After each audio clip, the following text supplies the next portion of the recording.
The moment I heard my neighbor's hushed whisper through the grocery store aisle, my blood turned to ice. Did you know that Jessica Morrison has AIDS? Her own mother-in-law told me. We should probably keep our kids away from their house.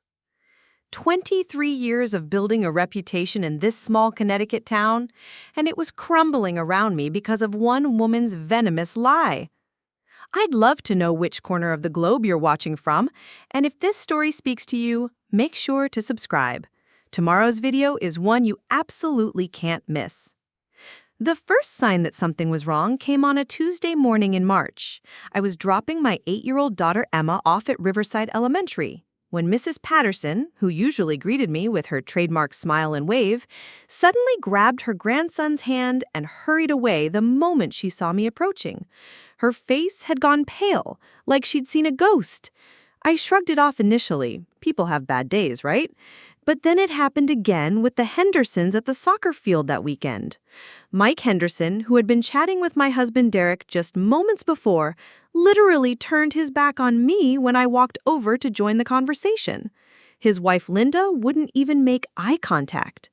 "What's going on with everyone?" I asked Derek as we loaded Emma's soccer gear into our Honda Pilot after the game. "It's like I have some kind of contagious disease or something." Derek just shook his head, looking equally puzzled.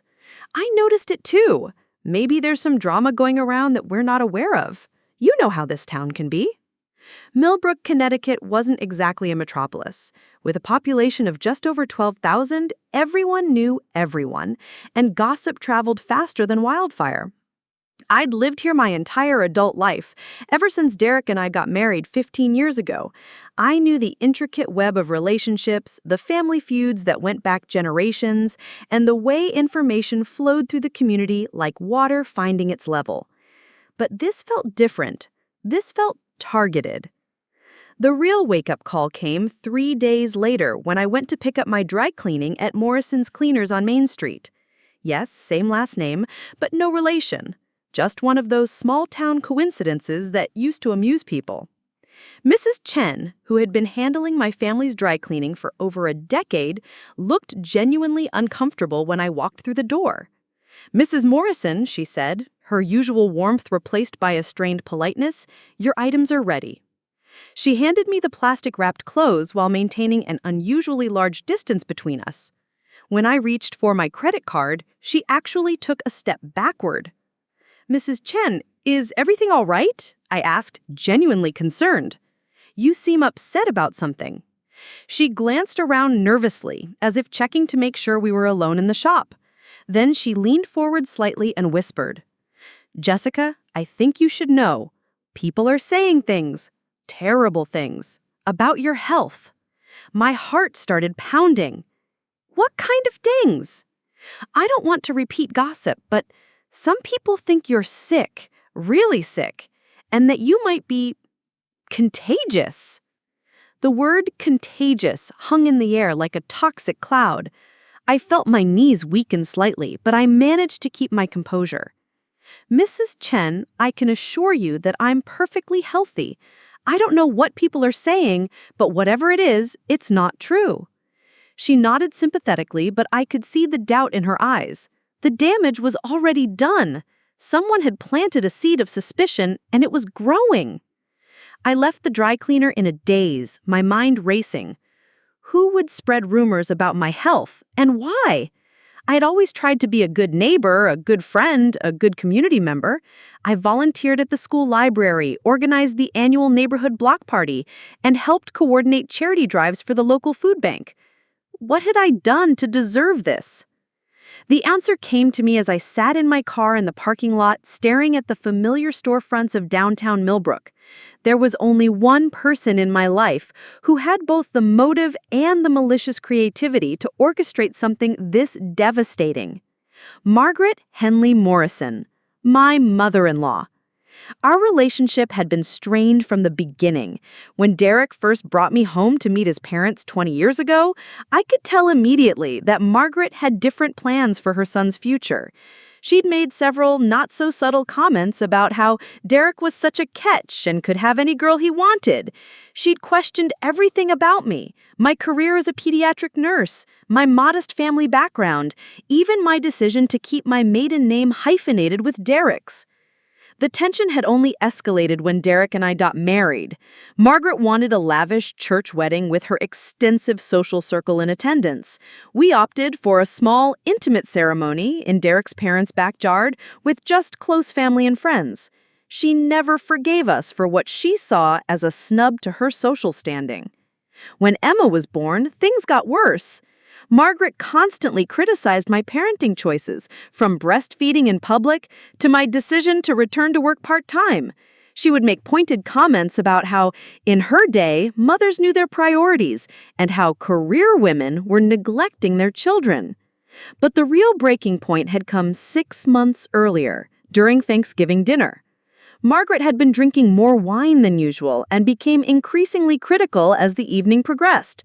She started with subtle digs about the turkey being a bit dry and escalated to direct attacks on my housekeeping, my cooking, and my selfish decision to work outside the home. The final straw came when she looked directly at Emma and said, "Sweetie, you know Mommy loves her job more than she loves spending time with you, right?" I'd had enough. For 15 years, I'd bitten my tongue and tried to keep the peace for Derek's sake, but attacking me in front of my daughter crossed a line that I couldn't ignore. "Margaret," I said, my voice steady despite the rage building inside me, "I need you to stop, right now. You can criticize me all you want when Emma's not around, but I won't have you poisoning her mind against me." The table went silent. Derek's father, normally the peacekeeper, just stared at his plate. Derek looked torn between supporting his wife and avoiding a family explosion. Margaret's face turned red with indignation. "How dare you speak to me that way in my own home?" she hissed. "I've been patient with you for years, Jessica, but you clearly don't understand what it means to be part of this family." "Actually, I understand perfectly," I replied. "It means enduring constant criticism and pretending to be grateful for it. Well, I'm done pretending." I stood up, took Emma's hand, and walked toward the door. Derek followed, but the damage was done. We left Margaret's house that night knowing that our already fragile relationship had shattered completely. In the months that followed, Margaret had made several attempts to weaponize Derek's relationship with his father against me. She would call Derek with emergencies that required immediate attention, always at times that would disrupt our family plans. She would invite Derek to family gatherings, but specifically exclude Emma and me.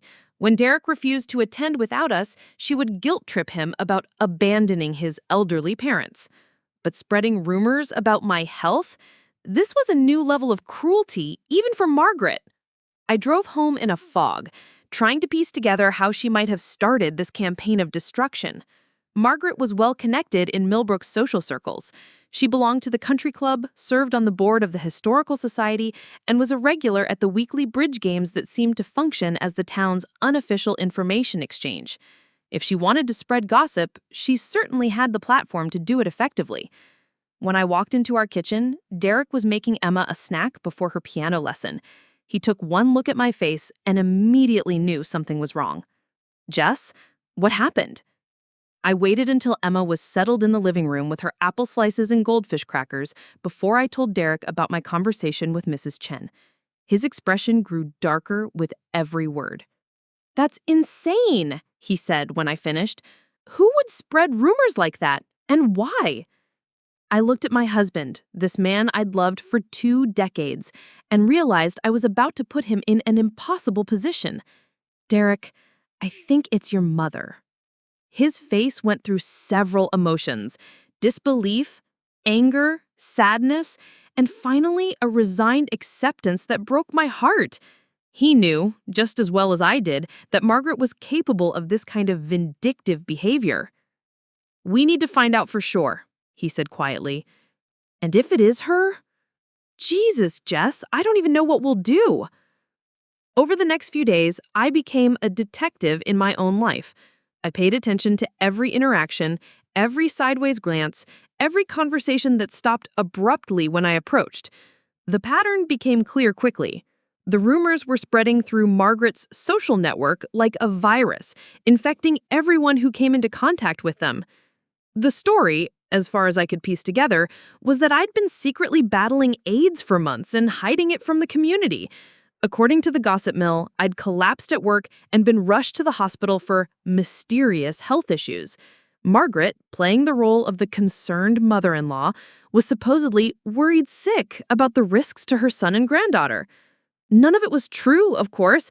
I hadn't collapsed at work or been hospitalized for anything more serious than Emma's broken arm the previous summer when she fell off her bike, but the rumors were detailed enough to sound plausible, and Margaret's reputation as a pillar of the community gave them credibility. The impact on my life was swift and devastating.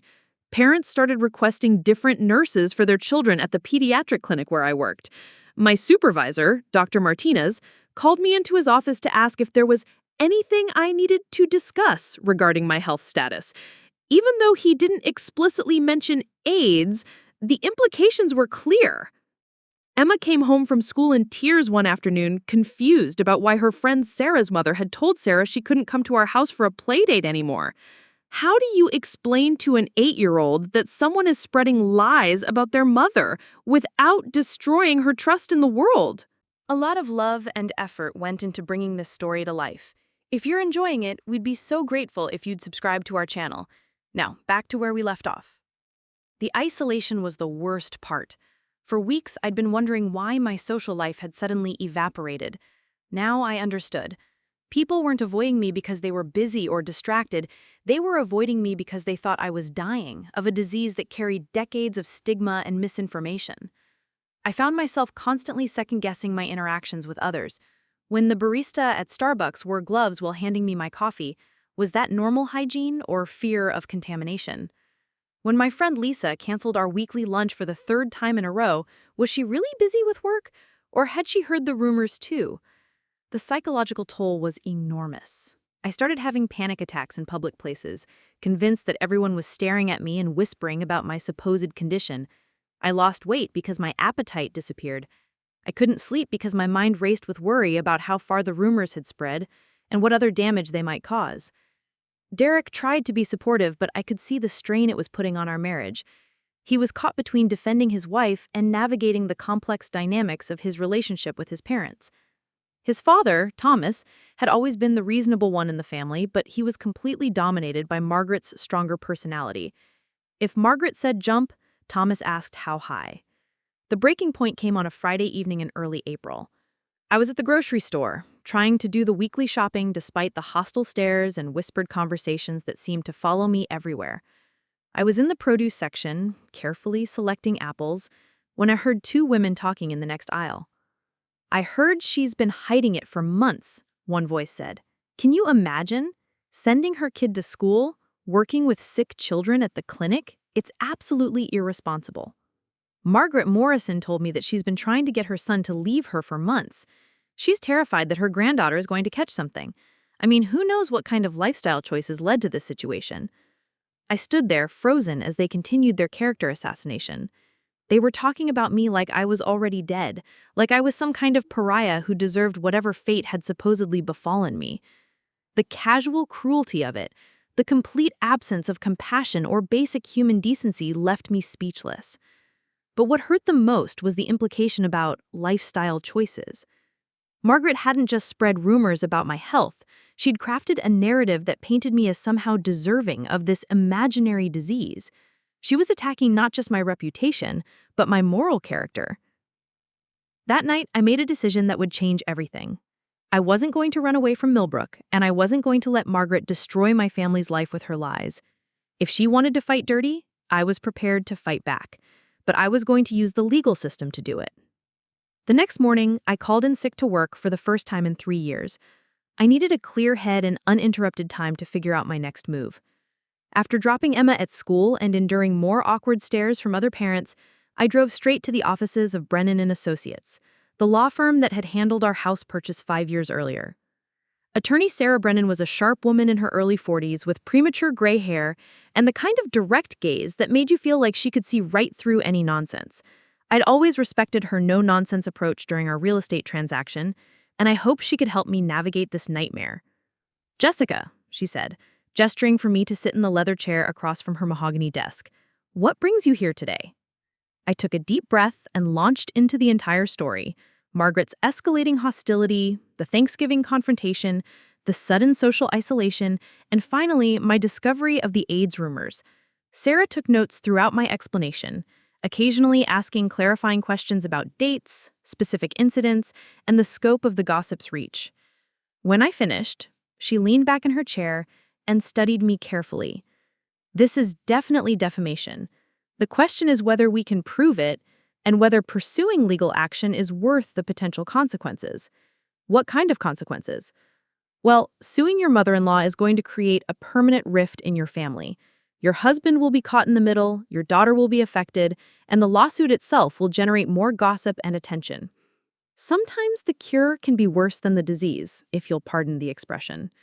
I understood her concern, but I was beyond caring about family harmony. "Sarah, my career is at stake. My daughter is being ostracized at school. People cross the street when they see me coming.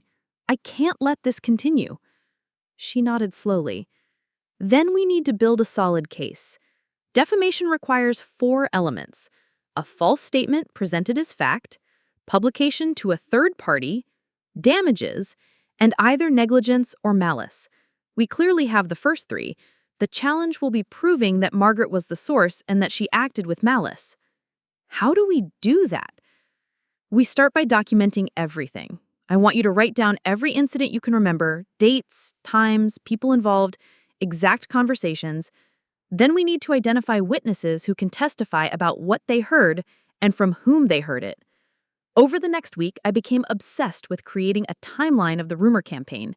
I filled 3 legal pads with detailed accounts of every strange interaction, every canceled social engagement, every whispered conversation I had overheard. The pattern that emerged was devastating in its thoroughness. Margaret had been strategic about her approach. She had started with her closest allies, the women in her bridge club, her fellow board members at the Historical Society, her friends at the country club. These were the opinion leaders in Millbrook's social hierarchy, the women whose word carried weight throughout the community. The genius of her plan was that she never directly stated that I had AIDS. Instead, she would express concern about my health, mention worrying symptoms she had supposedly observed, and suggest that Derek and Emma might be at risk because of my condition. She let others connect the dots and draw their own conclusions. My investigation led me to some uncomfortable discoveries about people I'd considered friends. Rebecca Martinez, whose daughter was in Emma's class, had apparently been one of the most enthusiastic spreaders of the gossip. She had shared the rumors with other parents at school pickup, adding her own embellishments about how I'd supposedly been looking pale and thin and acting strangely. Even more painful was learning that my coworker, Linda Foster, had been discussing my alleged condition with other nurses at the clinic. She had apparently told several people that she was concerned about working with me and had requested schedule changes to minimize our contact. The betrayal cut deep. These were people I'd trusted, people I'd considered part of my support network. Now I realized that some of them had been more interested in juicy gossip than in protecting a colleague and friend. But I also discovered unexpected allies. Mrs. Patterson, the neighbor who'd initially avoided me, sought me out one afternoon while I was getting my mail. She looked embarrassed as she approached. "Jessica, I owe you an apology," she said, wringing her hands nervously. "I heard some terrible rumors about you, and I'm ashamed to say I believed them without question. But then I really thought about it, and I realized how ridiculous they were. You've been nothing but kind to my family for years." She went on to explain that she'd heard the rumors from her sister, who'd gotten them from Margaret at a charity luncheon. More importantly, she was willing to testify about exactly what had been said and by whom. Dr. Martinez at the clinic also proved to be supportive when I finally decided to be completely transparent with him about the situation. I walked into his office on a Thursday afternoon, my resignation letter in hand, prepared to quit before I was fired. "Dr. Martinez," I began, "I need to tell you about some rumors that are circulating about my health." He held up his hand to stop me. "Jessica, I've heard the whispers, and I want you to know that I never believed them for a second. In 15 years of working together, you've never given me any reason to question your professionalism or your health status. If you're dealing with malicious gossip, this clinic stands behind you 100%. His support meant more to me than I could express. It gave me the strength to continue fighting instead of retreating into isolation and shame. Meanwhile, Derek was conducting his own investigation within his family. He'd started asking pointed questions during his weekly calls with his father, trying to trace the source of specific rumors back to their origin. What he discovered confirmed our worst suspicions. "She's been planning this for months," he told me one evening as we sat in our kitchen after Emma had gone to bed. Dad let slip that she'd been talking about Jessica's problems as far back as January. She's been laying the groundwork systematically. Derek looked older than his 43 years, worn down by the stress of watching his wife being systematically destroyed by his own mother. The guilt was eating him alive. He felt responsible for bringing Margaret into our lives, for not standing up to her sooner, for not protecting his family from her vindictive behavior. He continued, "I confronted her directly yesterday, called her and asked point blank if she'd been spreading rumors about you. What did she say? She denied everything, of course, but then she said something that made my blood run cold. She said, 'Derek, I'm only looking out for you and Emma. That woman is going to destroy this family and someone needs to have the courage to tell the truth.'" The conversation had deteriorated from there, with Margaret accusing Derek of being blinded by lust and me of a manipulative gold digger who had trapped him into marriage. When Derek defended me, she had hung up on him. I told Dad that if Mom doesn't stop this campaign immediately, she'll never see Emma again. And I meant it, Jess. I'm done trying to preserve a relationship with someone who's actively trying to destroy my wife. His unconditional support strengthened my resolve. Sarah Brennan had warned me that pursuing the lawsuit would test my marriage, but instead it seemed to be bringing Derek and me closer together. We were united against a common enemy, and the crisis had forced us to communicate more honestly than we had in years. The legal process moved slowly but methodically. Sarah hired a private investigator named Marcus Webb to track down additional witnesses and document the spread of the rumors throughout the community. Marcus was a former police detective in his 50s who specialized in gathering evidence for civil cases. What Marcus uncovered was both infuriating and impressive in its scope. Margaret had been incredibly thorough in her character assassination campaign.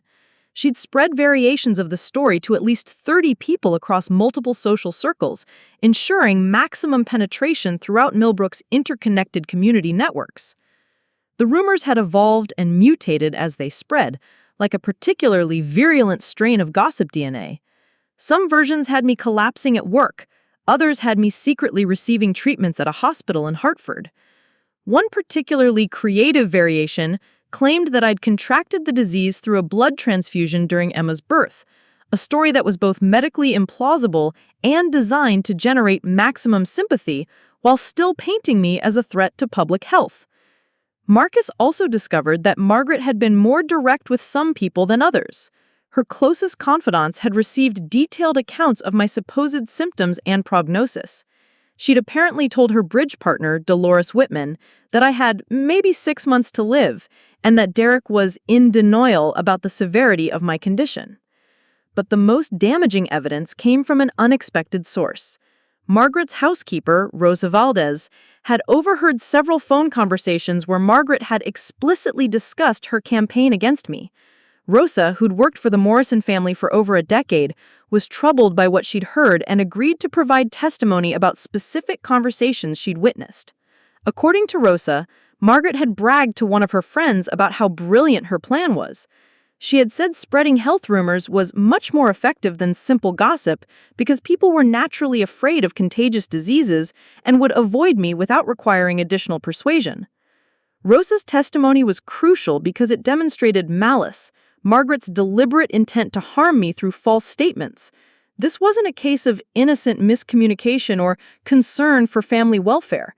This was calculated psychological warfare designed to isolate me from my community and destroy my reputation.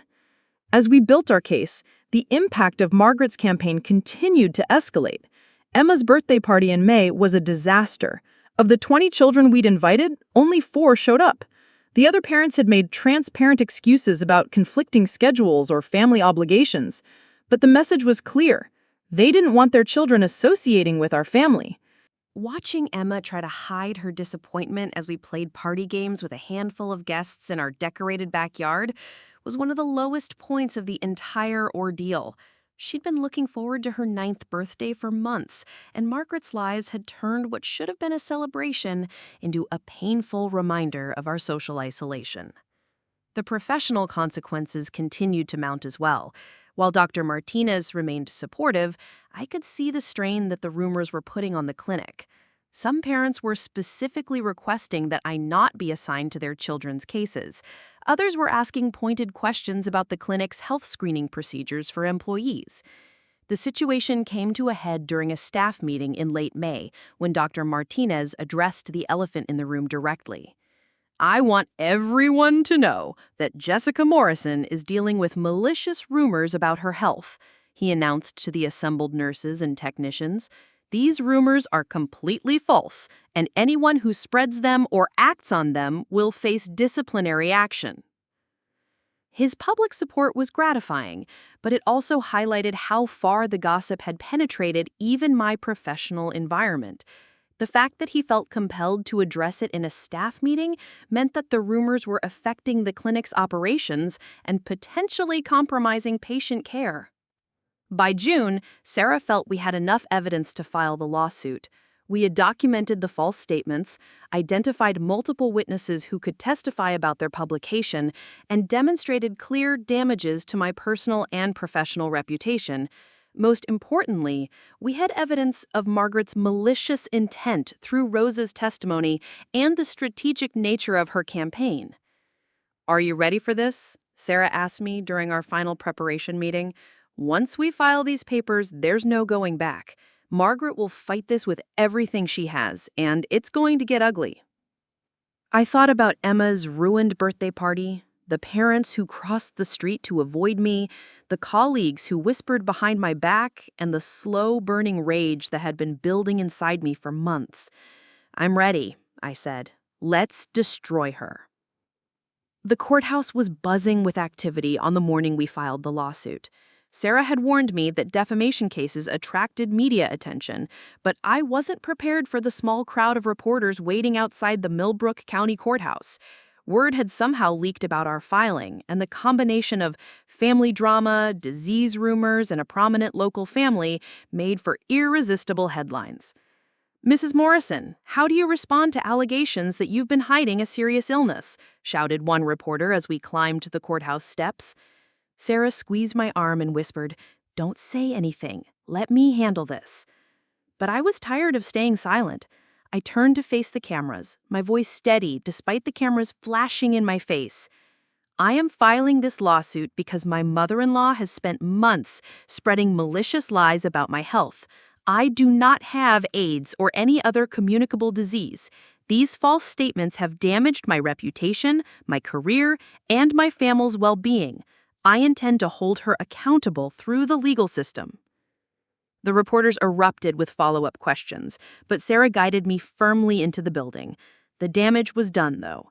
By that afternoon, the story was on every local news station and spreading across social media. "Daughter-in-law sues over AIDS rumors" became the trending hashtag that would define my life for the next several months. Margaret's response was swift and vicious. Within hours of the story breaking, she held her own impromptu press conference on the front steps of the Millbrook Country Club. Flanked by her attorney, a silver-haired man named Richard Blackwood who looked like he'd stepped out of a 1950s corporate boardroom, she presented herself as the victim of a vindictive attack.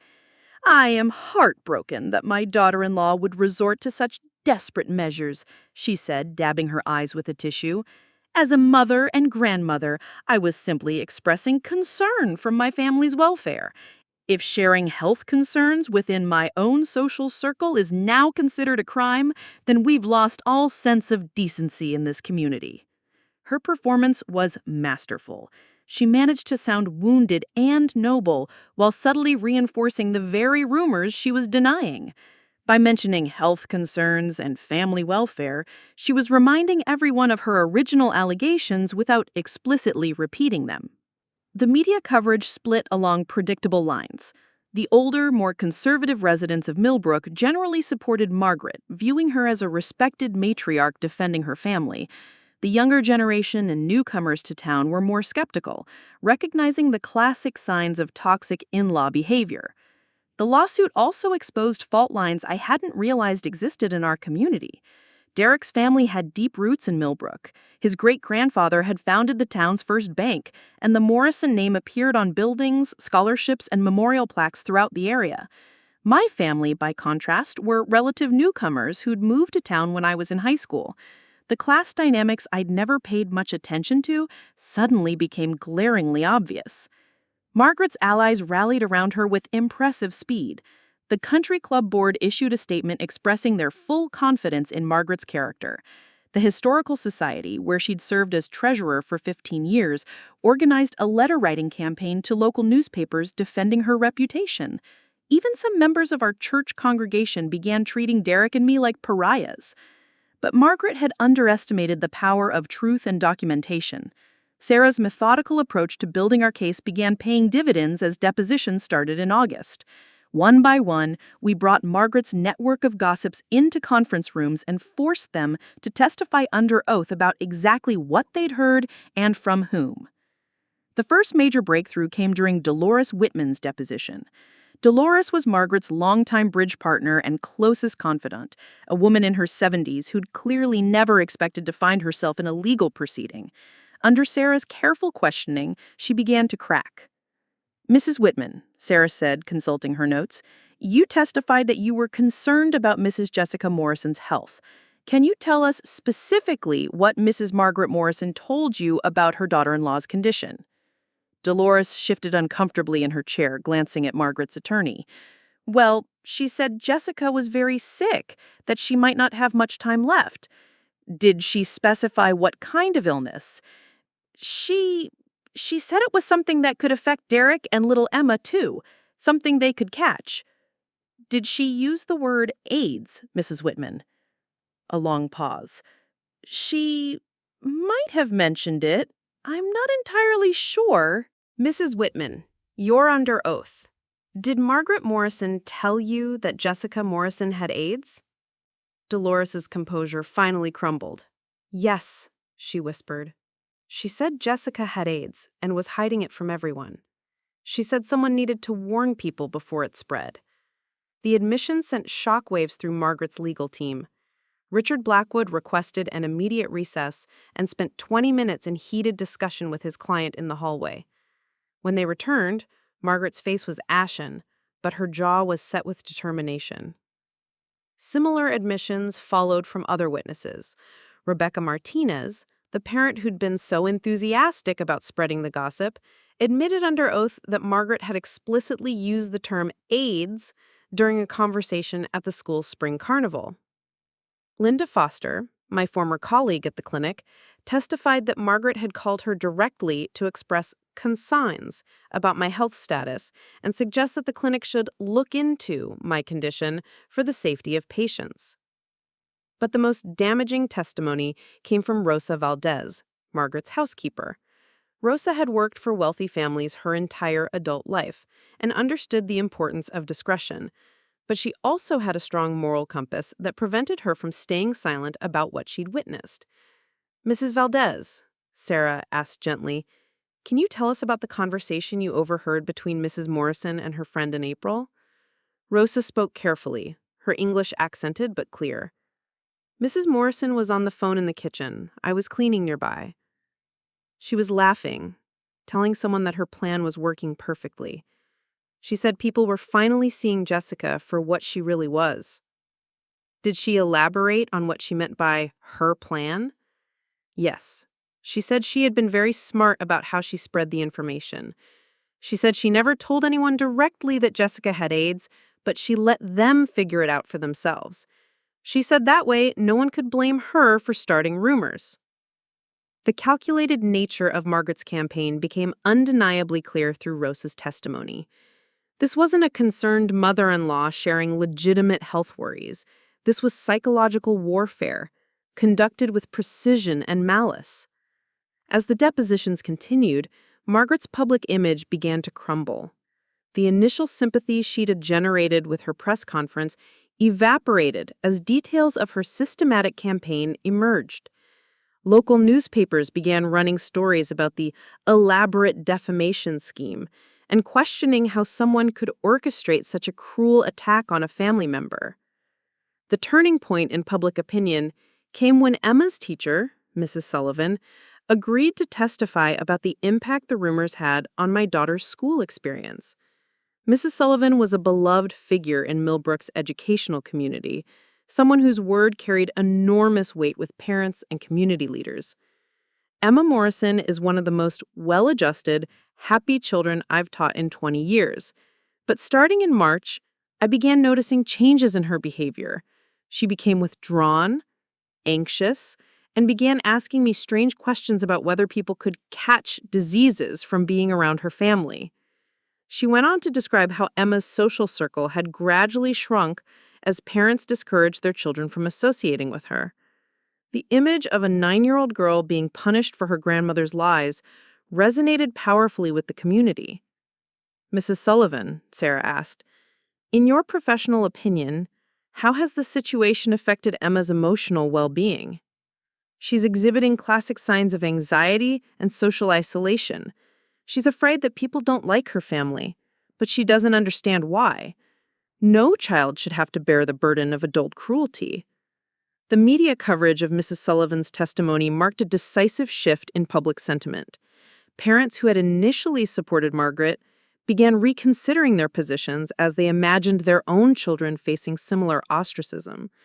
The comment sections of online news articles filled with expressions of outrage at Margaret's tactics and sympathy for Emma's plight. Margaret's legal strategy, meanwhile, was becoming increasingly desperate. Richard Blackwood filed motion after motion trying to get the case dismissed, arguing that Margaret's statements constituted protected speech and that we couldn't prove damages. Each motion was denied as Sarah systematically demonstrated the falsity of the statements, their publication to third parties, and their malicious intent. The financial pressure on Margaret was also mounting. Legal fees for a complex defamation case were enormous, and Richard Blackwood's hourly rate reflected his reputation as one of Connecticut's premier defense attorneys. Margaret had always lived comfortably on her late husband's inheritance and pension, but she wasn't wealthy enough to sustain a prolonged legal battle without making significant sacrifices. By October, cracks were beginning to show in Margaret's support system. Several of her friends at the country club had distanced themselves from her as the ugly details of her campaign became public. The Historical Society quietly asked her to step down from her position as treasurer, citing the need to avoid distractions during their upcoming fundraising campaign. Even more significantly, Derek's father, Thomas, finally began showing signs of independence from his domineering wife. He had remained largely silent throughout the early stages of the lawsuit, but as evidence of Margaret's systematic deception mounted, his discomfort became apparent. The breaking point came during a family gathering at Thanksgiving, ironically almost exactly 1 year after the dinner that had triggered our initial confrontation. Derek had initially planned to skip the holiday entirely, but Thomas had called personally to ask him to reconsider. "Please," Thomas had said during their phone conversation, "I know things are complicated right now, but Emma shouldn't be punished for adult problems. She deserves to see her grandfather." Against my better judgment, I agreed to attend the dinner. Emma was excited about seeing her grandfather, and I didn't want to deprive her of that relationship because of Margaret's actions. Derek and I agreed that we would leave immediately if Margaret started any drama. The dinner was painfully awkward. Margaret barely spoke to me, addressing all her comments to Derek or Emma while pretending I didn't exist. Thomas tried to maintain normal conversation, but the tension was suffocating. Emma, sensitive to the adult dynamics she didn't fully understand, became increasingly quiet as the evening progressed. The explosion came during dessert, when Margaret finally abandoned her cold shoulder strategy and launched into a direct attack. Watching Emma try to hide her disappointment as we played party games with a handful of guests in her decorated backyard was one of the lowest points of the entire ordeal. She'd been looking forward to her 9th birthday for months, and Margaret's lies had turned what should have been a celebration into a painful reminder of our social isolation. The professional consequences continued to mount as well. While Dr. Martinez remained supportive, I could see the strain that the rumors were putting on the clinic. Some parents were specifically requesting that I not be assigned to their children's cases. Others were asking pointed questions about the clinic's health screening procedures for employees. The situation came to a head during a staff meeting in late May, when Dr. Martinez addressed the elephant in the room directly. "I want everyone to know that Jessica Morrison is dealing with malicious rumors about her health," he announced to the assembled nurses and technicians. "These rumors are completely false, and anyone who spreads them or acts on them will face disciplinary action." His public support was gratifying, but it also highlighted how far the gossip had penetrated even my professional environment. The fact that he felt compelled to address it in a staff meeting meant that the rumors were affecting the clinic's operations and potentially compromising patient care. By June, Sarah felt we had enough evidence to file the lawsuit. We had documented the false statements, identified multiple witnesses who could testify about their publication, and demonstrated clear damages. "I hope you're proud of yourself, Jessica," she said, her voice dripping with venom. "Destroying this family with your vindictive lawsuit. Poor Emma is going to grow up knowing that her mother chose revenge over family harmony." I took a deep breath, reminding myself that anything I said could potentially be used against me in court. But Derek had no such constraints. "Mom, stop," he said firmly. "You brought this on yourself. You spread malicious lies about my wife, damaged her reputation, and hurt our daughter. The lawsuit is a consequence of your actions, not Jessica's vindictiveness." "Your wife has poisoned you against your own family," Margaret shot back. "Can't you see what she's doing? She's isolating you from everyone who cares about you." That's when Thomas, quiet Thomas, who'd spent decades deferring to his wife's stronger personality, finally found his voice. "Margaret, enough." His words were quiet but carried surprising authority. "I've listened to you justify this behavior for months, and I can't pretend anymore that what you did was acceptable. You lied about Jessica, you hurt Emma, and you've put our entire family through hell because of your pride and stubbornness." The silence that followed was deafening. Margaret stared at her husband in shock, clearly unable to process his defiance. Derek's jaw dropped. He'd never heard his father stand up to his mother about anything, let alone something this significant. "Thomas," Margaret said, her voice dangerous, "you don't understand what's at stake here. I understand perfectly. You decided you didn't like Derek's choice in wives, and instead of accepting it like an adult, you launched a campaign to destroy her reputation. You've embarrassed our family, cost us thousands of dollars in legal fees, and worst of all, you've hurt our granddaughter." Thomas stood up from the table, his hands shaking slightly but his voice steady. "Jessica, Derek, Emma, I owe you an apology. I should have stopped this months ago when I first realized what Margaret was doing. I was a coward, and I'm sorry." We left shortly after that confrontation, but the damage to Margaret's position was irreversible. Thomas's defection represented more than just a personal betrayal. It was a public acknowledgement by her own husband that her behavior had been indefensible. Word of the Thanksgiving confrontation spread quickly through their social circles, further undermining whatever support Margaret still retained. As winter arrived, Margaret's legal position continued to deteriorate. Richard Blackwood was struggling to mount an effective defense against the overwhelming evidence of his client's guilt. Settlement discussions began in earnest, but Margaret remained stubbornly resistant to any admission of wrongdoing. The case was scheduled for trial in February, and both sides were preparing for what promised to be a bitter and public battle. Margaret had made it clear that she'd rather fight to the end than admit she'd been wrong, even if it cost her everything she had. She was about to learn that some battles aren't worth winning. The trial began on a frigid February morning with snow falling steadily outside the courthouse windows. Judge Patricia Hernandez, a no-nonsense woman in her late 50s with the reputation for running an efficient courtroom, called the proceedings to order at precisely 9 o'clock. The gallery was packed with reporters, curious townspeople, and supporters from both sides. Margaret sat at the defendant's table wearing a conservative navy suit, her silver hair perfectly styled, projecting an image of dignified innocence. Richard Blackwood had coached her well on courtroom demeanor, but I could see the strain around her eyes. The months of depositions and mounting legal fees had taken their toll. Sarah delivered our opening statement with surgical precision, laying out a timeline of Margaret's campaign that was both methodical and devastating. She used a large display board to show the web of relationships through which the rumors had spread, demonstrating how Margaret had carefully selected her initial targets to ensure maximum penetration throughout Millbrook's social networks. Ladies and gentlemen of the jury, Sarah concluded, this case is about the deliberate destruction of a woman's reputation through calculated lies. The defendant didn't act out of legitimate concern for her family's health. She acted out of malice towards a daughter-in-law she had never accepted. The evidence will show that Margaret Morrison weaponized the fear and stigma surrounding AIDS to isolate Jessica Morrison from her community, damage her career, and hurt her child. Richard Blackwood's opening statement attempted to reframe Margaret as a concerned grandmother whose private worries had been misconstrued and exaggerated by others. He argued that Margaret had never explicitly stated that I had AIDS, only expressed general health concerns that others had misinterpreted. Margaret Morrison is a 72-year-old woman who dedicated her life to her family and community. When she noticed changes in her daughter-in-law's behavior and appearance, she did what any caring family member would do. She shared her concerns with close friends. The fact that these private conversations were twisted into something sinister is not her responsibility.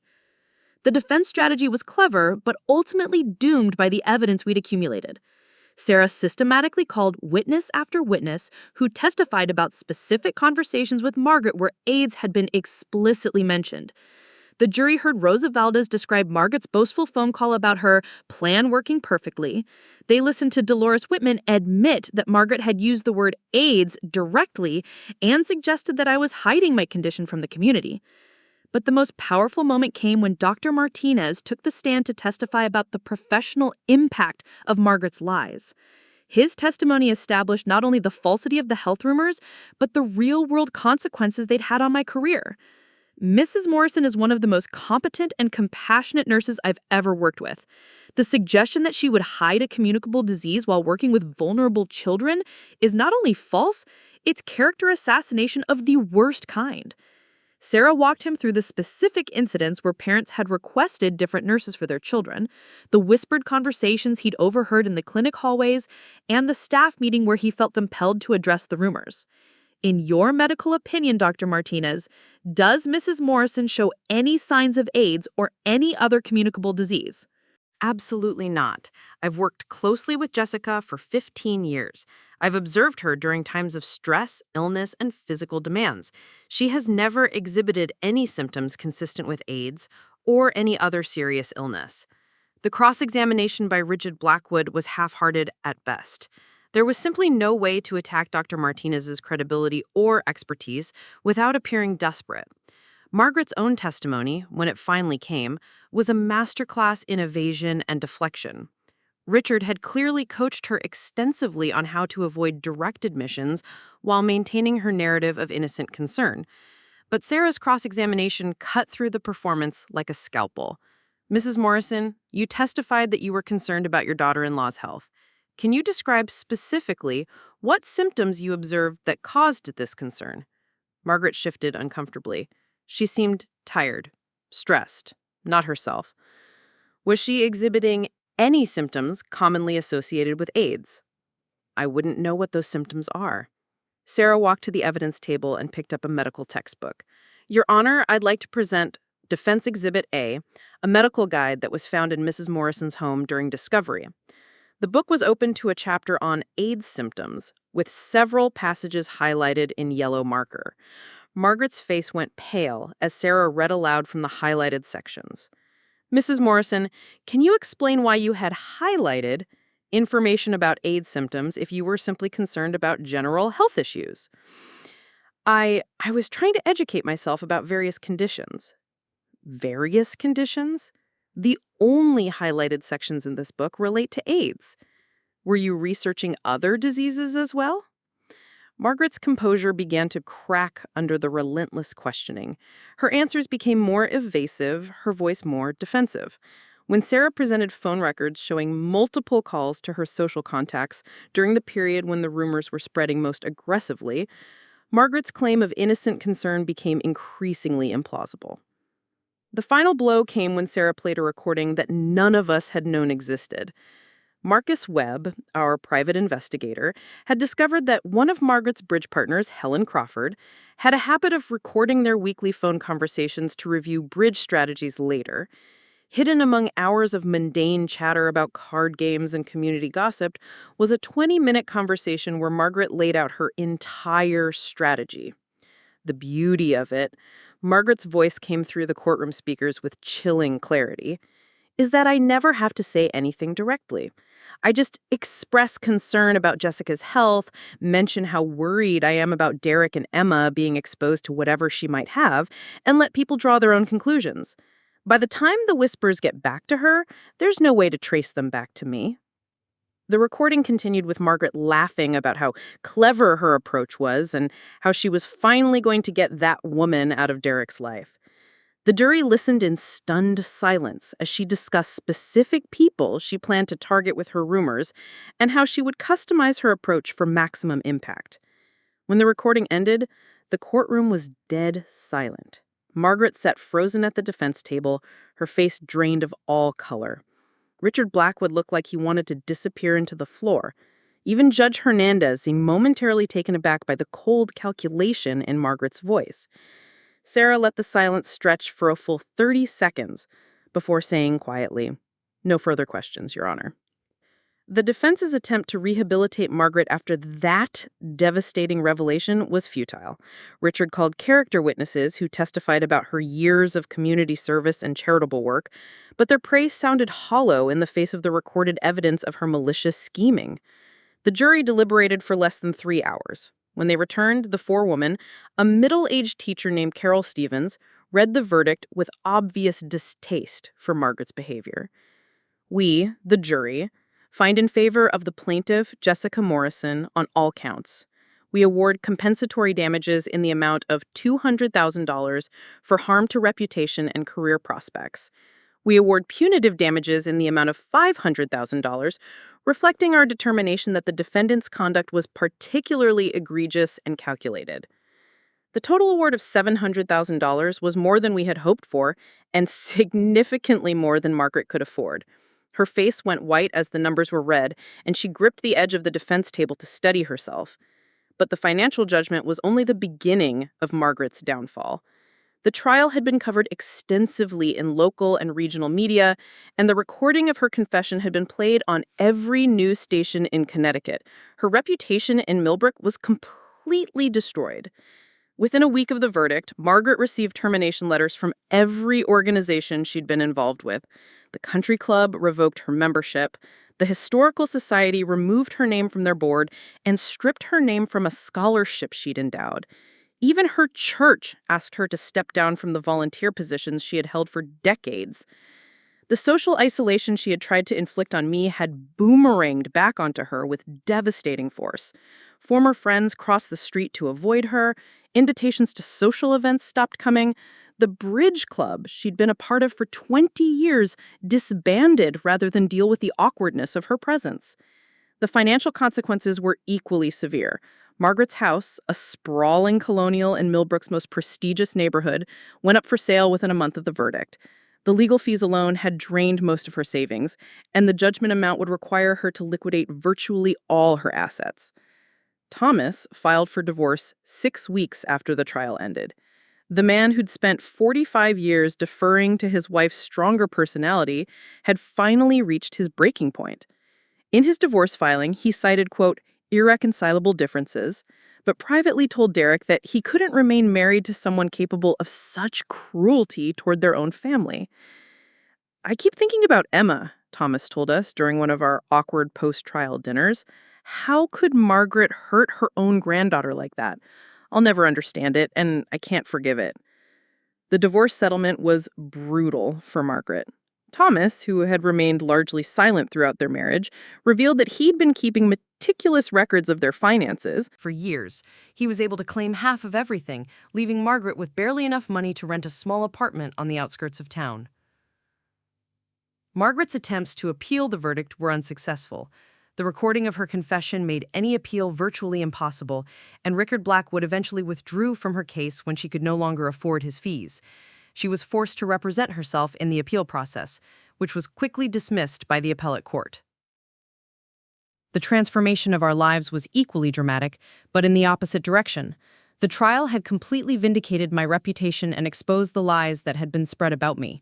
Parents who had shunned our family began reaching out with apologies and invitations. My colleagues at the clinic treated me like a conquering hero, and Dr. Martinez gave me a raise and a promotion to head nurse. Emma's social life rebounded with remarkable resilience. Children who had been forbidden from playing with her suddenly wanted to be her best friend. Her 10th birthday party was the social event of the elementary school season, with every invited child attending and many bringing elaborate gifts as if to make up for the previous year's disappointment. But perhaps the most satisfying development was the way our marriage had been strengthened by the ordeal. Derek and I had faced the crisis together, supported each other through the darkest moments, and emerged with a deeper appreciation for what we'd built together. The external attack had forced us to recognize and defend the value of our relationship. "You know what's funny?" Derek said one evening as we sat on our back deck, watching Emma play with friends in the yard, a scene that would have been impossible just months earlier. "Mom spent all that time trying to break us up, and all she did was make our marriage stronger." The irony wasn't lost on me. Margaret's campaign of destruction had backfired spectacularly, leaving her isolated and impoverished while strengthening the very relationships she'd tried to destroy. We occasionally saw Margaret around town in the months following the trial. She looked older, smaller, somehow, diminished by the consequences of her actions. She'd moved into a modest apartment complex on the wrong side of town, driving an aging Honda instead of her former luxury sedan. The proud, imperious woman who had once ruled Millbrook's social scene had been reduced to a cautionary tale about the dangers of unchecked malice. She never apologized. Even after losing everything, her home, her marriage, her social standing, her financial security, Margaret maintained that she had been the victim of a vindictive lawsuit. In her mind, apparently, she was still the wronged party in our family drama.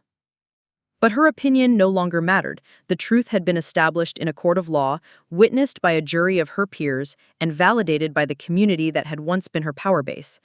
Margaret Morrison had spread rumors that I had AIDS, and those lies had cost her everything. As I tucked Emma into bed on the first anniversary of the trial verdict, she looked up at me with the kind of profound insight that children sometimes possess. "Mommy, why did Grandma Margaret tell lies about you?" I considered how to answer that question in a way that wouldn't destroy her faith in adult trustworthiness, while still being honest about the complexities of human nature. "Sometimes, sweetheart, people get so angry or hurt that they make very bad choices. Grandma Margaret was upset about things that had nothing to do with you or Daddy or me, but she took those feelings out on us anyway. Is she sorry now?"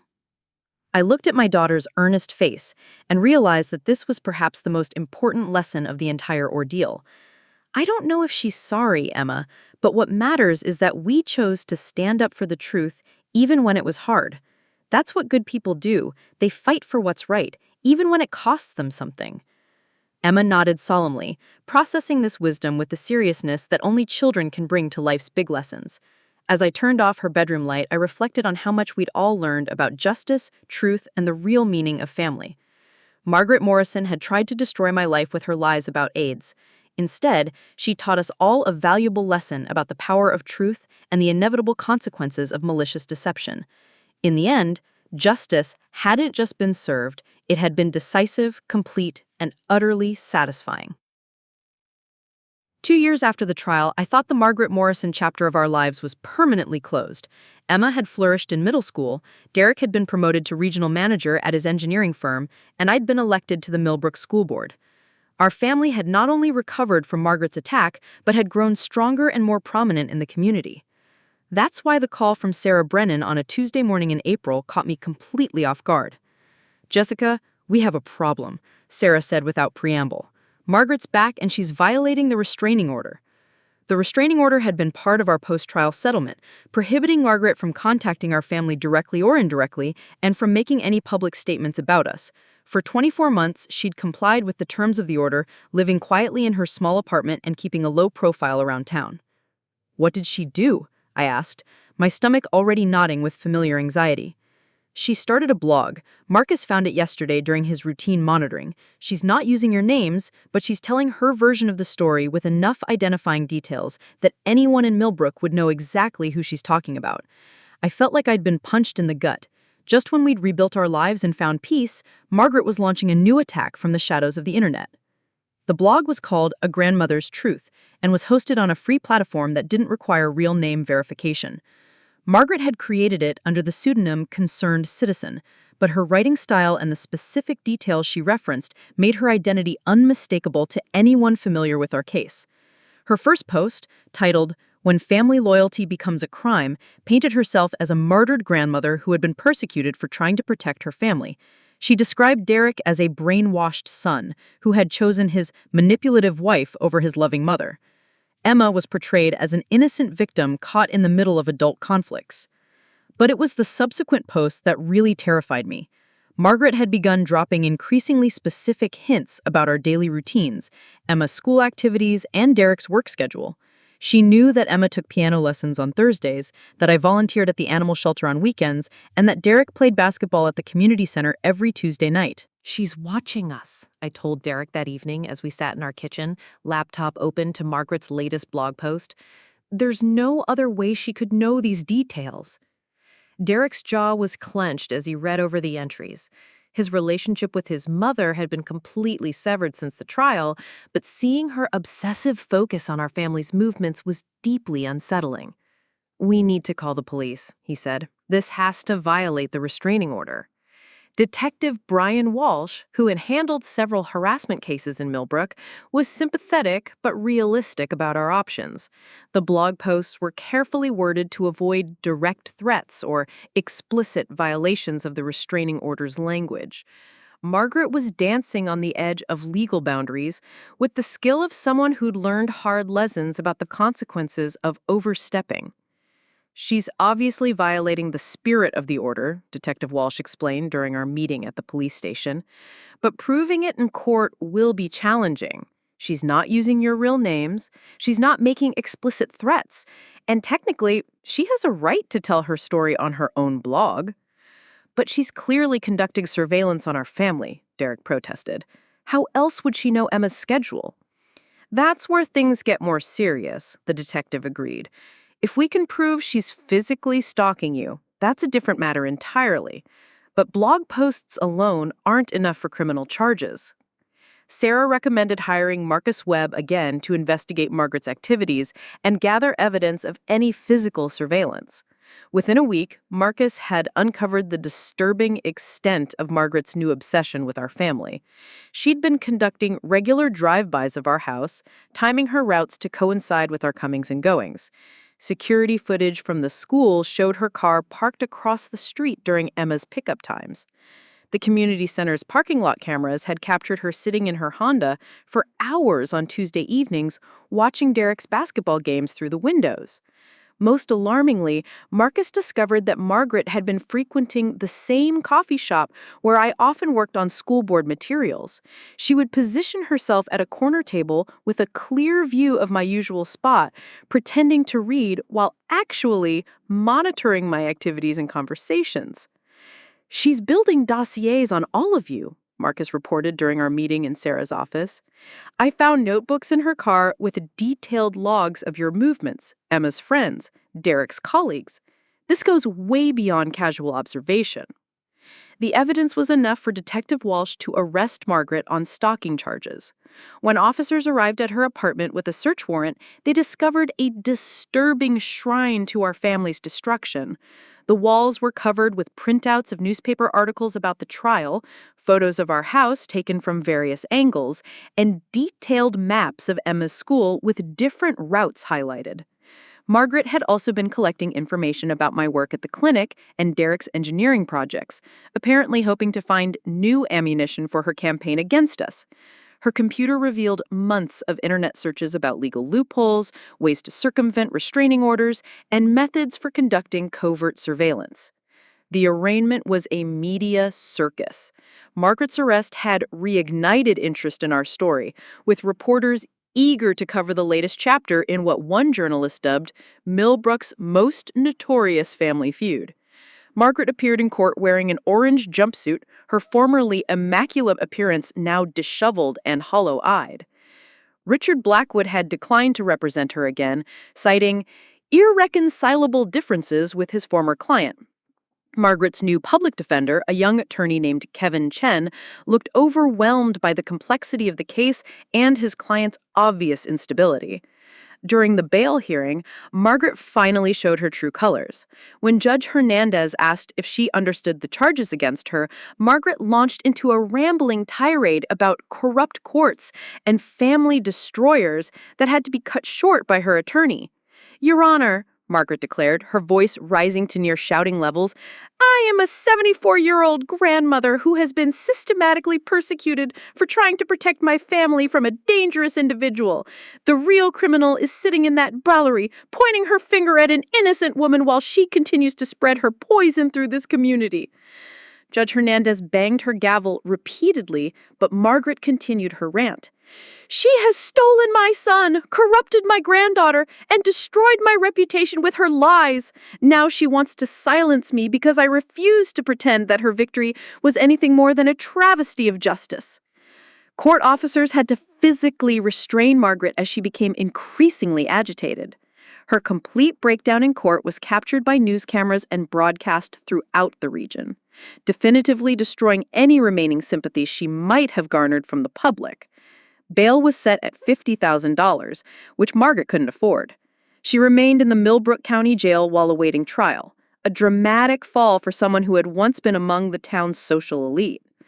The psychological evaluation ordered by the court revealed the depth of Margaret's obsession with our family.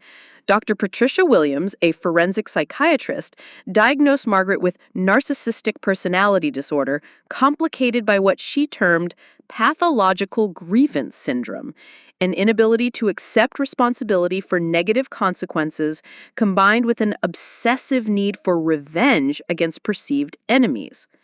Mrs. Morrison demonstrates a complete lack of insight into her own behavior, Dr. Williams testified during a competency hearing.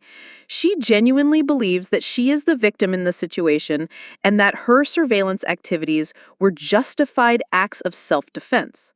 This delusional thinking, combined with her documented pattern of escalating behavior, makes her a significant risk for continued harassment and potential violence.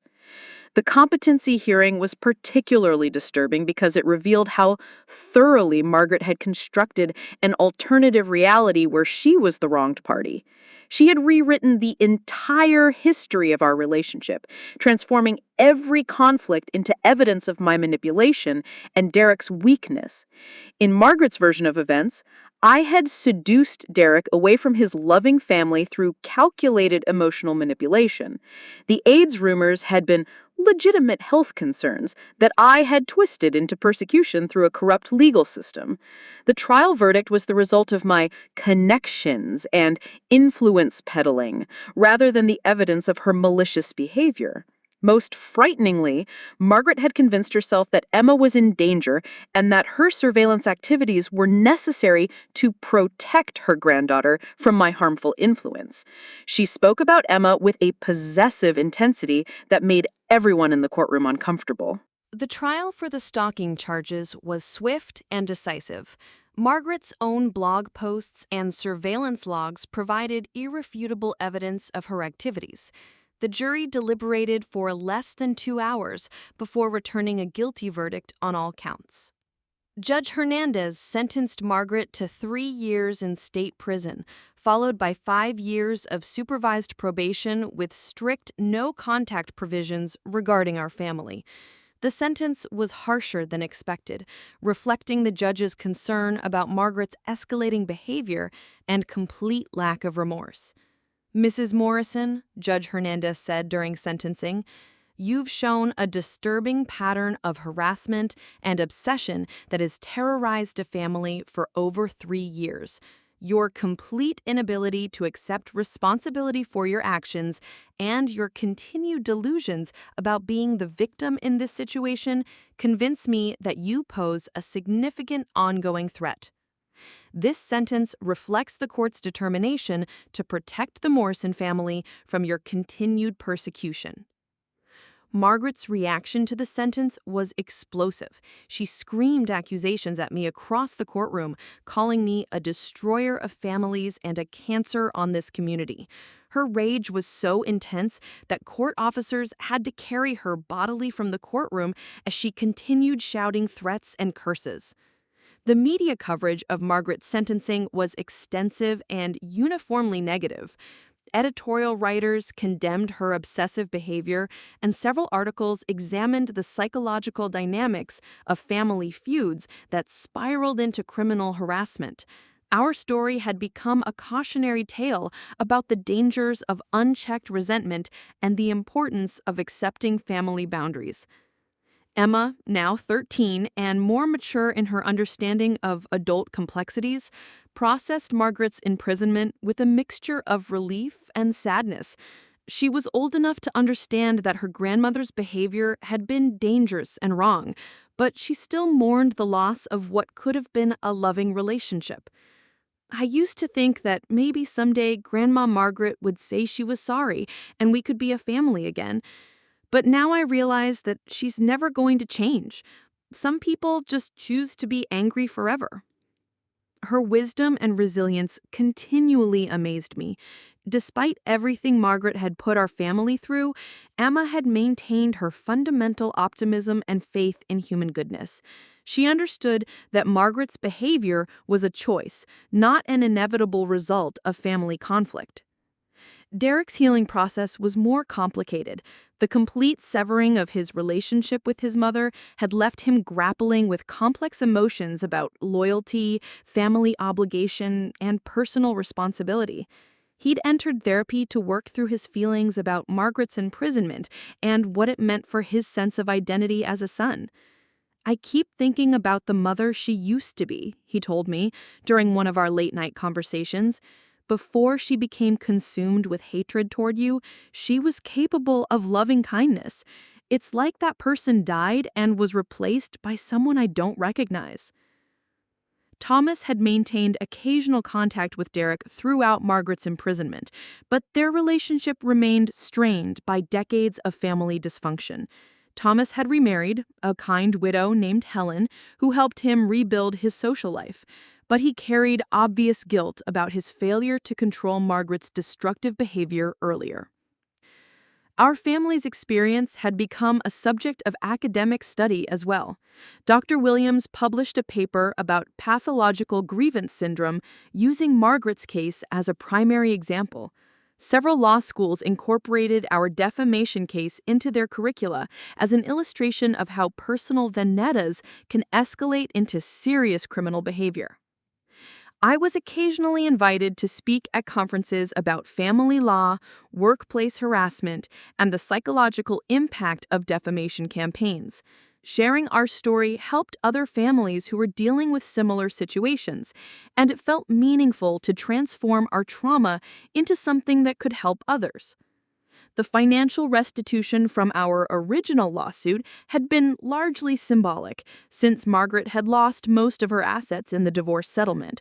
But the criminal conviction carried additional fines and restitution requirements that ensured she would remain financially responsible for the ongoing security measures our family had been forced to implement.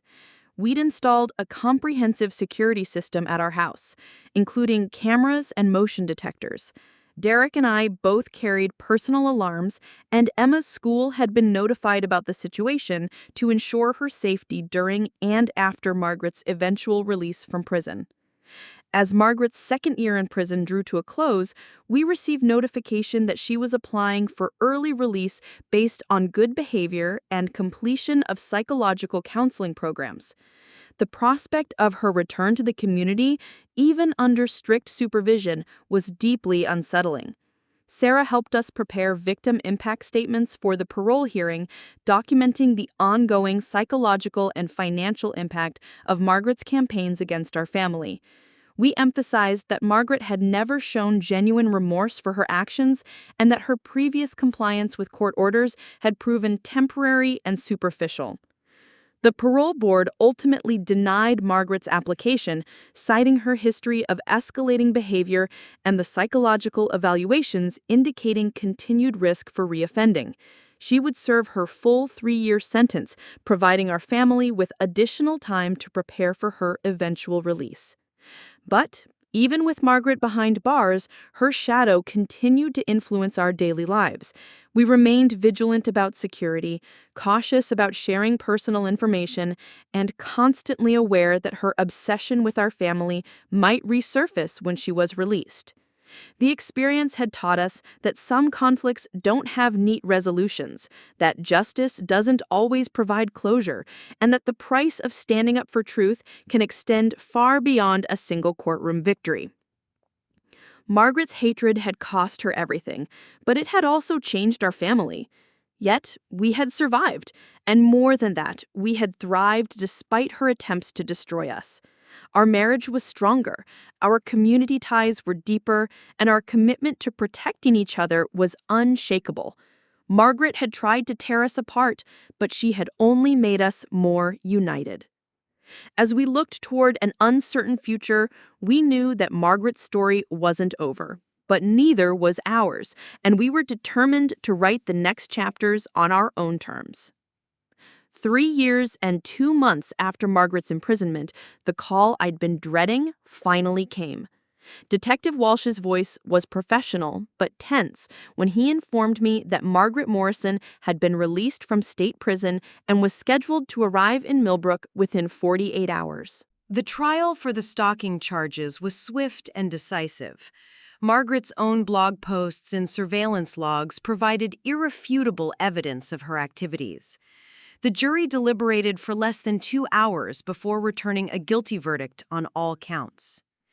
Judge Hernandez sentenced Margaret to 3 years in state prison, followed by 5 years of supervised probation with strict no-contact provisions regarding our family. The sentence was harsher than expected, reflecting the judge's concern about Margaret's escalating behavior and complete lack of remorse. Mrs. Morrison, Judge Hernandez said during sentencing, you have shown a disturbing pattern of harassment and obsession that has terrorized a family for over 3 years. Your complete inability to accept responsibility for your actions and your continued delusions about being the victim in this situation convince me that you pose a significant ongoing threat. This sentence reflects the court's determination.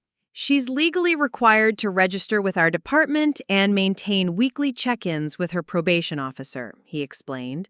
The no-contact order remains in effect, but I wanted to give you advance warning so you could take appropriate precautions. Emma was now 16, a confident high school junior who had grown up under the shadow of her grandmother's hatred, but had never let it define her. When I told her about Margaret's release, she surprised me with her mature response. "Mom, I'm not afraid of her anymore," Emma said, looking up from her chemistry homework. "I was a little kid when this all started. Now I'm almost an adult, and I can see her for what she really is, a sad, broken person who chose hatred over love." Derek's reaction was more complicated. The years had been kind to him professionally and personally, but Margaret's release triggered old anxieties about family safety and the unpredictability of her obsessions. "What if prison didn't change her?" he asked that night as we lay in bed, both of us staring at the ceiling instead of sleeping. "What if she spent 3 years planning her next move?" His concerns weren't unfounded. The psychological reports from Margaret's incarceration had been mixed. While she'd participated in required counseling programs and maintained good behavior, her therapists noted that she continued to view herself as the victim of a legal conspiracy rather than acknowledging responsibility for her actions. Dr. Jennifer Martinez, the prison psychologist who'd worked with Margaret for 18 months, had warned the parole board that Margaret showed superficial compliance with treatment protocols while maintaining underlying resentment and delusions of persecution. The recommendation was for intensive outpatient supervision and mandatory continued therapy. Margaret's return to Millbrook created immediate ripples throughout the community. The local newspaper ran a front-page story about her release, complete with a timeline of her crimes and a sidebar about the ongoing impact on our family. Social media buzzed about speculation about where she would live and whether she posed a continued threat. The answer came within a week. Margaret had moved into Sunset Manor, a subsidized housing complex for seniors on the outskirts of town.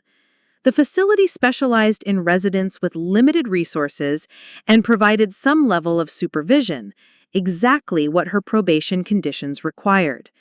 But Margaret's living situation was the least of our concerns. Within days of her release, strange incidents began occurring around town that felt uncomfortably familiar. The animal shelter where I volunteered reported an anonymous complaint about my fitness to work with animals. Emma's high school received a tip about a potentially dangerous family situation that required investigation. Derek's company got a call questioning his stability and judgment. None of these incidents directly violated the no-contact order, but the pattern was unmistakable. Margaret was resuming her campaign of character assassination, this time using anonymous tips and third-party intermediaries to avoid direct contact with our family. Marcus Webb, who we'd retained on a monthly basis for ongoing security monitoring, quickly identified the source of these new attacks. Margaret had learned to be more sophisticated in her approach, using prepaid phones and public computers to mask her identity while making complaints to various authorities and employers. "She's evolved," he reported during our monthly security briefing.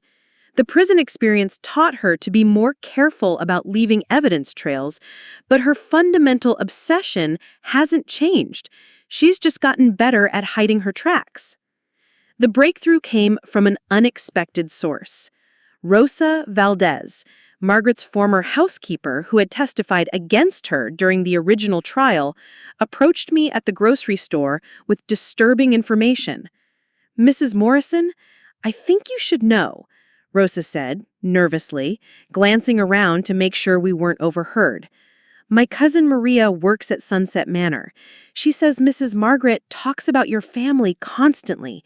She has pictures of you on her walls and keeps asking questions about your routines." Rosa's cousin agreed to cooperate with our investigation, providing crucial intelligence about Margaret's activities within the supervised housing facility.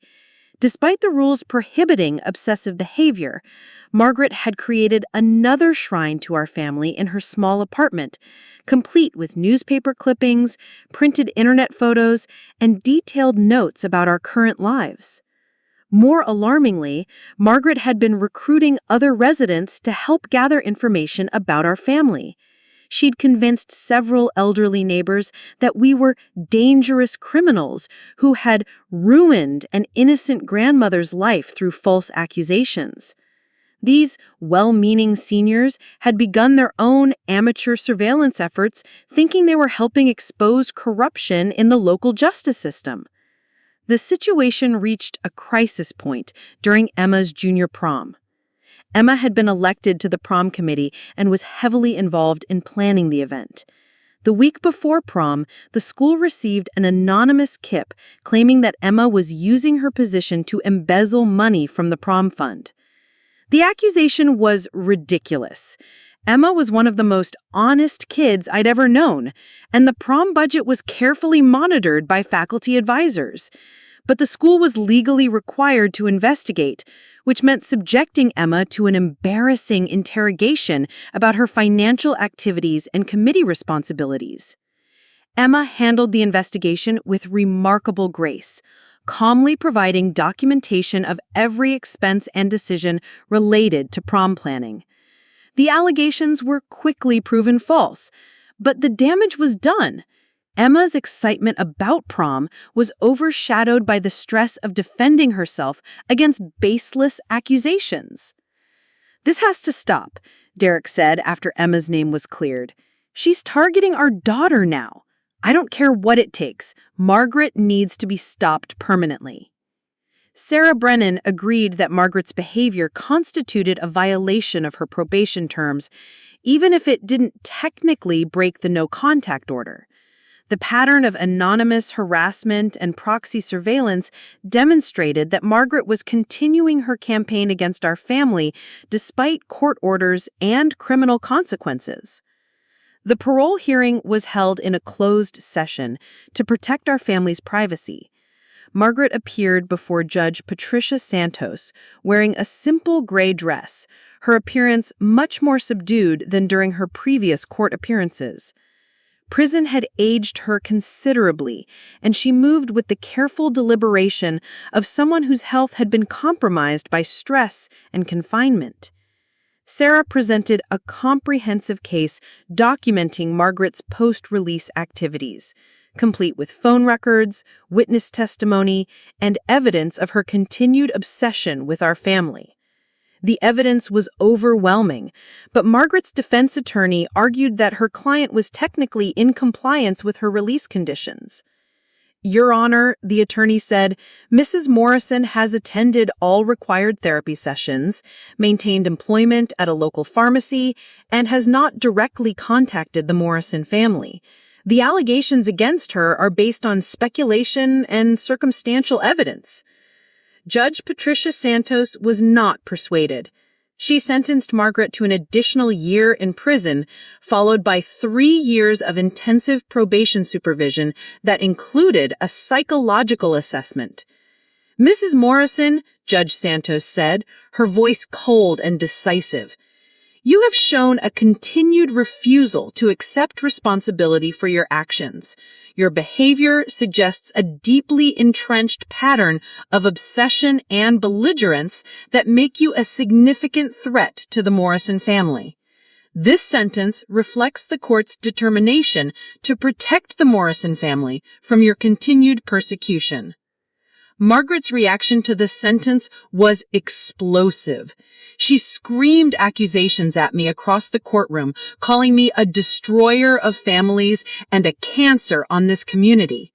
Her rage was so intense that court officers had to carry her bodily from the courtroom as she continued shouting threats and curses.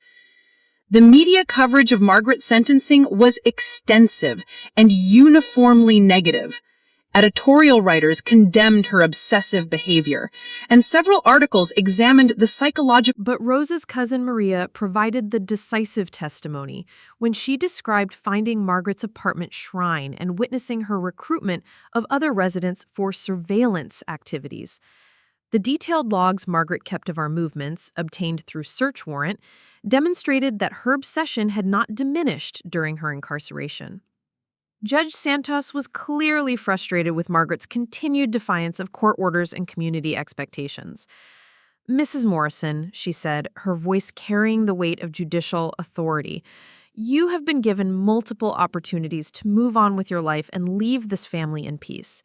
Your continued harassment demonstrates a fundamental inability to respect legal boundaries and social norms." The judge revoked Margaret's probation and sentenced her to an additional 2 years in prison, followed by permanent supervised release with enhanced monitoring requirements. Margaret would be required to wear an electronic ankle monitor for the rest of her life and would be prohibited from living within 50 miles of Millbrook upon her next release. Margaret's reaction was completely different from her previous courtroom outbursts. She sat silently as the sentence was read, her face showing resignation rather than rage. The fight seemed to have gone out of her, replaced by a hollow acceptance of her fate. As court officers prepared to escort Margaret back to prison, she turned toward our family for the first time in years. Her eyes met mine across the courtroom, and for a brief moment, I saw something that might have been regret flickering in her expression. But then her face hardened again, and she was led away without saying a word. The aftermath of Margaret's final sentencing brought an unexpected sense of closure to our long ordeal. The community rallied around our family with renewed support, organizing fundraisers for Emma's college fund and expressing collective relief that Margaret's reign of terror was finally ending. Emma's response to the resolution was characteristically mature and thoughtful. "I feel sad for Grandma Margaret," she told us over dinner the night after the sentencing. "She could have had a wonderful relationship with our family, but she chose hatred instead. Now she'll spend the rest of her life alone, and that's really tragic." Derek found peace in knowing that his mother would no longer be able to hurt our family, but he continued to struggle with grief over the relationship they could have had. "I lost my mother years ago. The woman who went to prison isn't the person who raised me. Sometimes I wonder if she was always capable of this level of cruelty, or if something fundamentally broke inside her.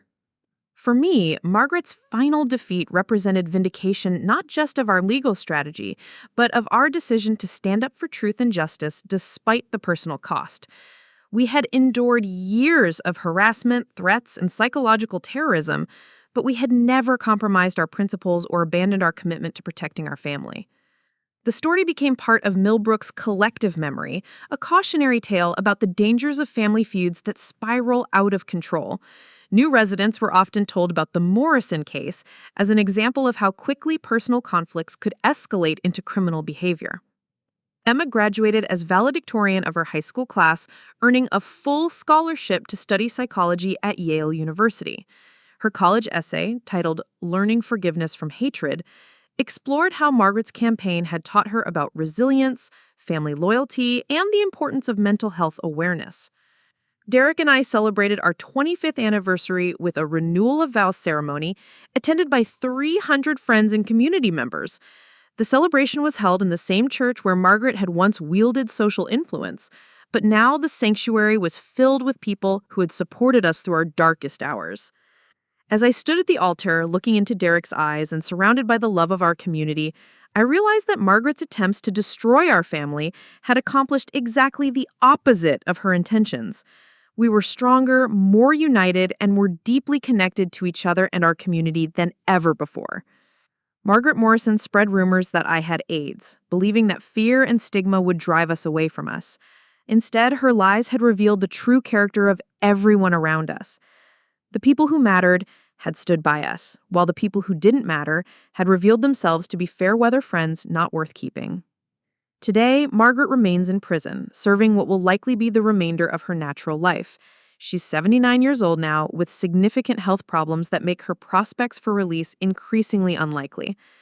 The electronic monitor she'll be required to wear if she's ever freed ensures that her location will always be known to authorities.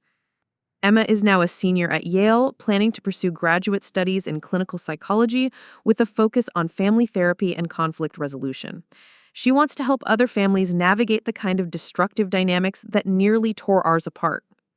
Derek and I continue to live in Millbrook, where we've become elder statesmen in the community's social and political life.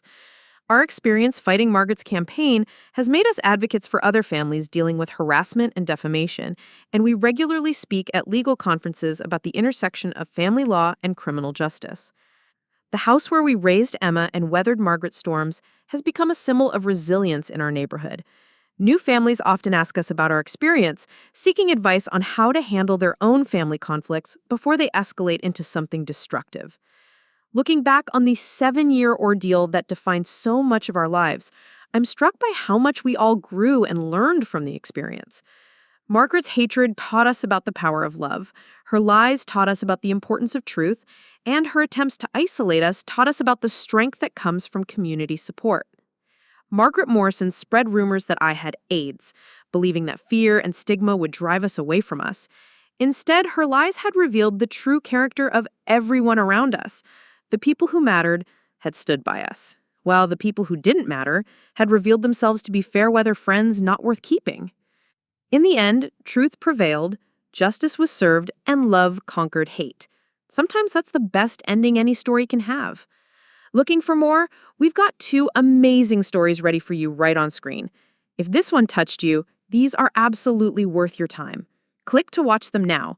And hey, subscribe and hit that bell to never miss our latest uploads.